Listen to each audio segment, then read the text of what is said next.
This film follows the story of a couple who drive out to their lake house to spice up their marriage life. But when the husband dies unexpectedly, the wife is left handcuffed to the bed with no means of escape.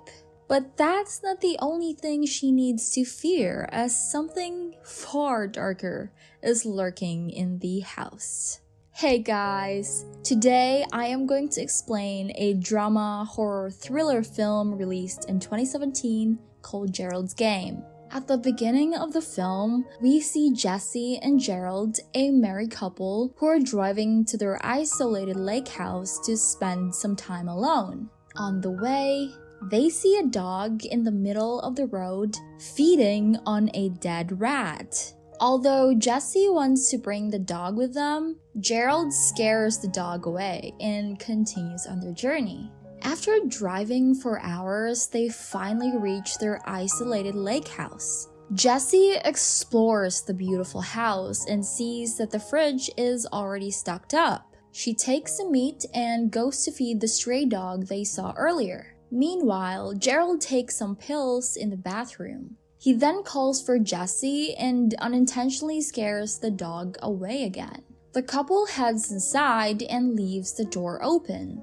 Jesse changes into a new slip she bought, removes the tag, and practices some sexy poses. Gerald comes out of the bathroom with a pair of handcuffs in his hand. Jesse is somewhat skeptical of the cuffs but agrees to put them on. So Gerald cuffs both her hands to the sides of the bed. He then takes some pills and leaves his glass of water on the shelf above the bed.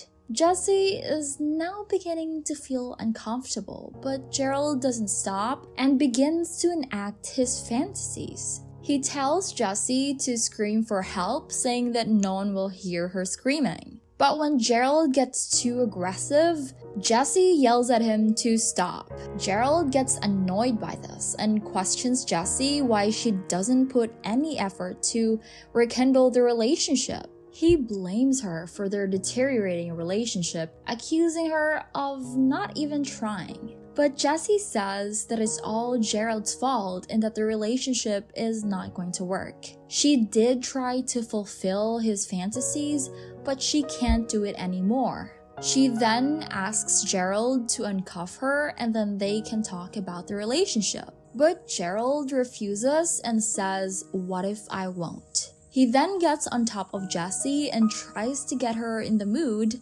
but suddenly he gets a heart attack and falls on top of her. Jesse panics and thinks that Gerald is still acting. She tries to push him off her, and because of this, Gerald falls onto the floor.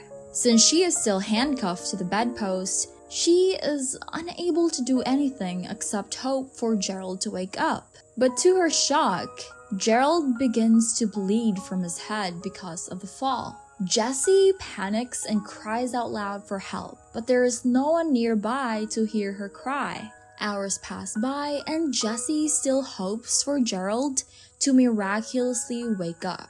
But then she hears footsteps coming from outside and calls for help. But it turns out to be the stray dog from earlier. The dog then enters the room and starts licking the blood on the floor. Jesse tries to scare it away, but the starving dog bites a chunk out of Gerald's arm and starts eating it right in front of Jesse. Jesse is horrified by this, but she is helpless in the situation. Just then, Gerald stands up and begins talking to Jesse, blaming her for feeding the dog earlier. Jesse is relieved to see her husband back on his feet and asks him to uncuff her. But when she looks at the floor, she is shocked to see Gerald's body still lying on the floor. She realizes that the man talking to her is nothing but her imagination.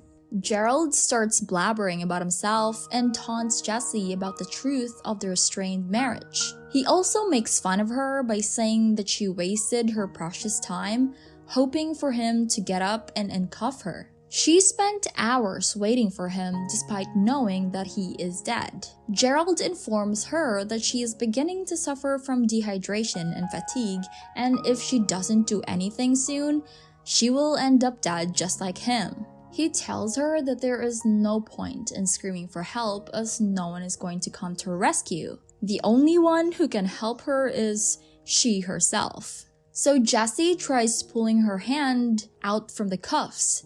She miraculously manages to pull a hand out of the cuffs and breaks free. She is finally free from the cuffs and turns around to gloat. But she is shocked to see herself still being cuffed to the bed. She realizes that she is hallucinating again and that it won't be easy to break herself free from the cuffs. Gerald II and Jessie II then try to convince Jessie to try to do something to break free. They remind her that if she doesn't free herself soon, she will end up dead.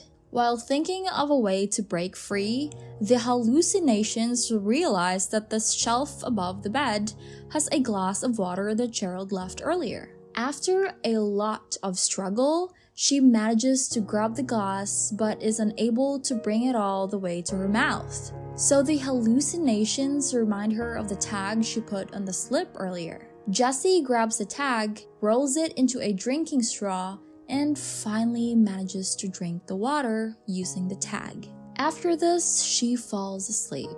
When she wakes up in the dark, she sees a tall, deformed figure walking towards her.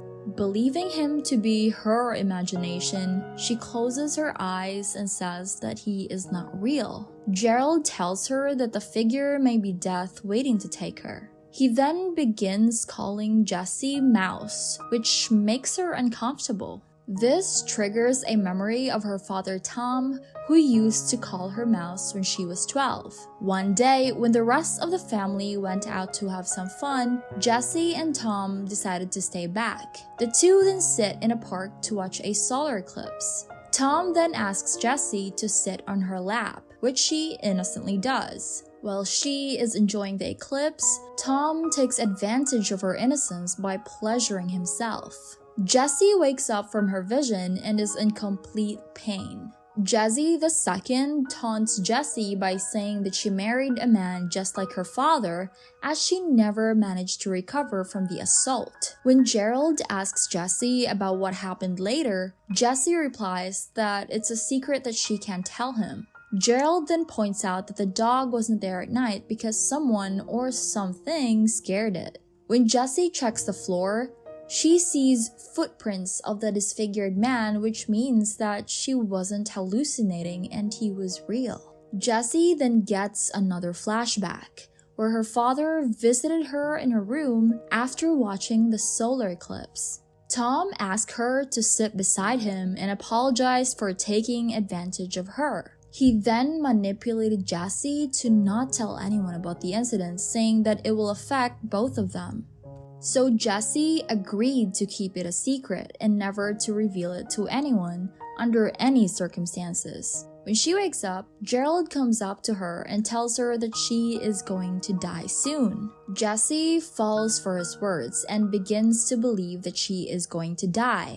In her dream, she visits her younger self in handcuffs and apologizes to her for everything. But young Jessie tells her that she doesn't want her sorry. She wants her to remember what happened after the assault. In the flashback, when the family was having dinner, Jessie broke a glass in her hand in anger when her mother asked her about the eclipse. Her father took her to the bathroom to tend to her injuries and told her to be more careful. Jessie wakes up and realizes that she can cut her hand using the glass on the shelf, because of which she will be able to remove her hand from the handcuffs. Jessie II agrees with the plan, but Gerald warns her that she may even lose her life if she is not careful. But since she has no other option, she decides to proceed with her plan. After taking a deep breath, she breaks the glass in her hand. She then places the broken glass on the shelf and starts cutting her wrist. Despite feeling unbearable pain, she continues cutting her wrist. She then tries pulling her hand out, which then begins to slip, but her skin also comes off because of it. Jessie finally manages to pull her hand out of the cuffs and she frees herself. She then grabs the key from the bathroom and removes her other hand.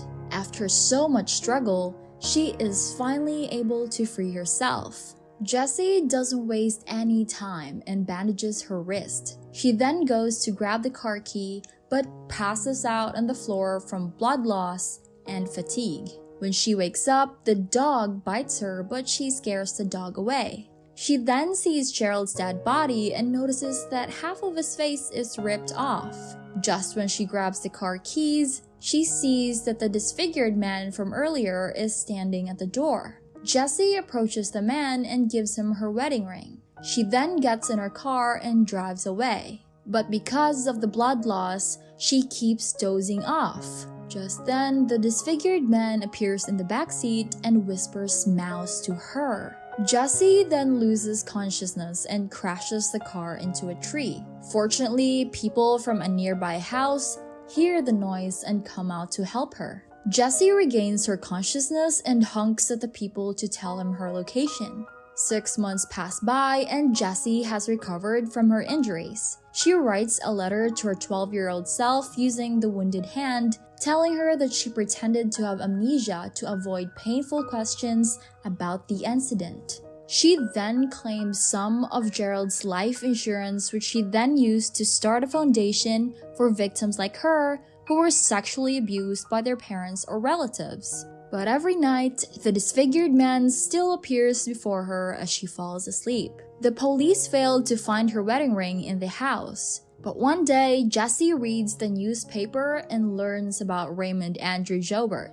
a serial killer who digs up crypts, steals bones and jewels from the dead, and even eats the faces of male corpses. Jessie realizes that the man is the same disfigured man whom she saw at the lake house. Raymond is a serial killer who has killed over 50 people in just 2 years. But for some reason, he chose to spare Jessie. The day when Raymond is being sentenced, Jessie goes to confront him and calls for his attention. Raymond then repeats the same words she said before leaving the house, which means that he was in fact there at the time. Jessie goes near him and says, "You are much smaller than I remember."